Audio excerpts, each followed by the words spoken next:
Nagpunta kami ng Binondo para mag-canvas ng mga kitchen equipment at mag-food So, trip. nandito kami guys sa may Binondo. Maghahanap lang tayo ng mga current supplier for our food business.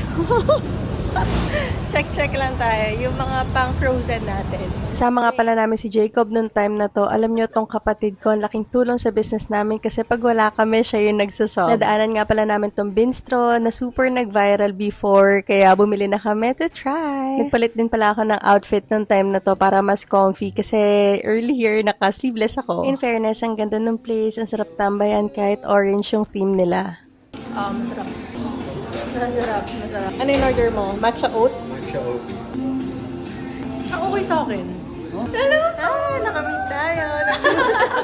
Ganun pa pilates to. Guys, nakakatuwa. Nakamit tayo ng mga viewers. Say hi pag nakita nyo kami kasi kinikilig din kami pag nakikita nyo kami. Tapos pag ina-approach nyo kami.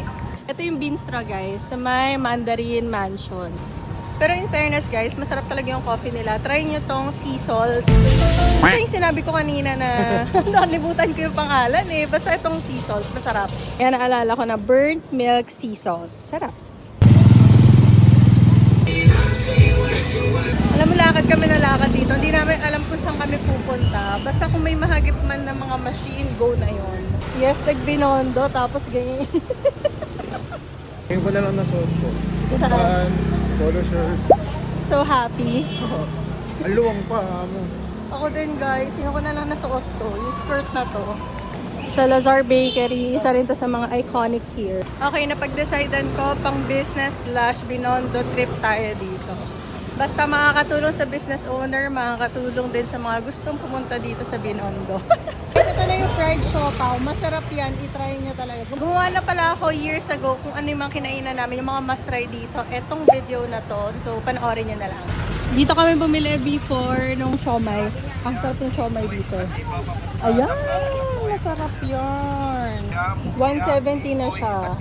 Guys, nandito na kami sa may David's Tea House. Ito yung pinakaunang David's, di ba? Original.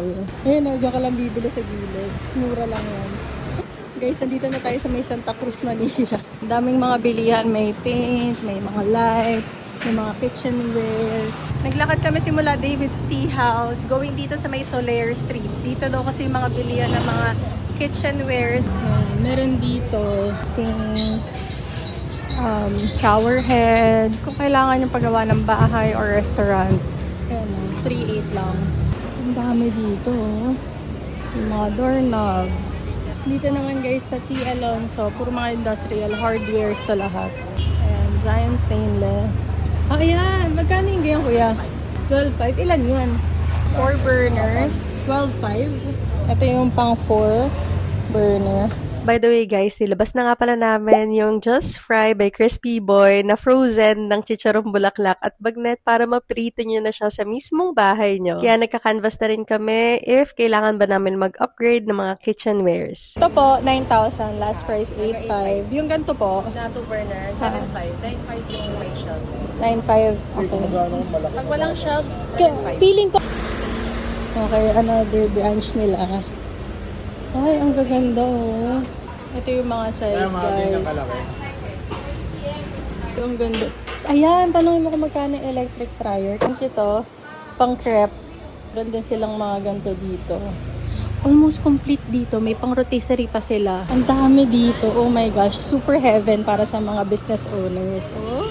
Ito yung maganda para meron malalagyan sa ilalim. Oh. Ito maganda burner. Tatluhan. Tapos may spacing 10,000. Oh, mas maganda to.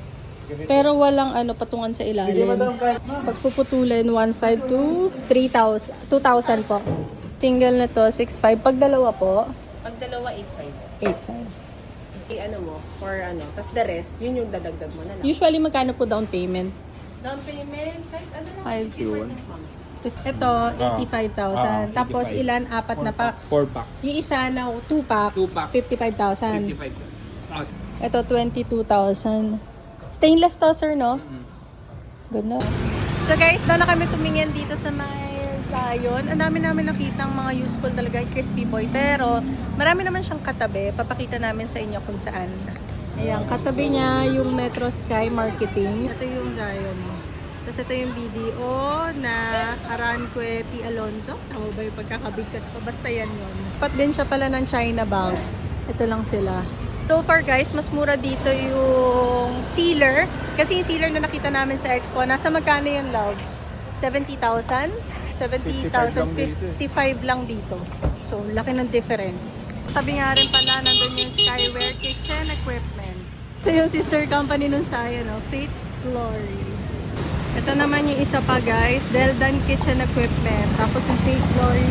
Yung mga tinanungan natin na yan, yung Scion Stainless. Guys, alam nyo, may na-realize kami ni Jervs. Kasi yung mga burner na binili namin doon sa production, magkano isa yon?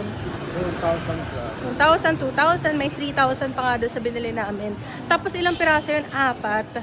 Tapos ngayon, nung nalaman namin doon, 12,000, 8,000, 9,000 lang. Tapos may stainless ng patungan. Stainless na siya. Kung ako sa inyo, kung mag-i-start kayo ng business, gano'n na lang bilhin nyo. Yung mga, Maramihan. yes, kung maramihan talaga. Heavy duty na. Heavy duty pa. So, I hope makatulong to sa mga business ninyo. And if ever may mga questions kayo na kaya kong sagutin, please comment down below. Yun lang. Doon natatapos ang ating Binondo trip. Bago natapos ang trip namin, binilahan ako ng flowers ni Jervs. Nakakainis lang walang audio na wala, but I'm so kilig. I love flowers.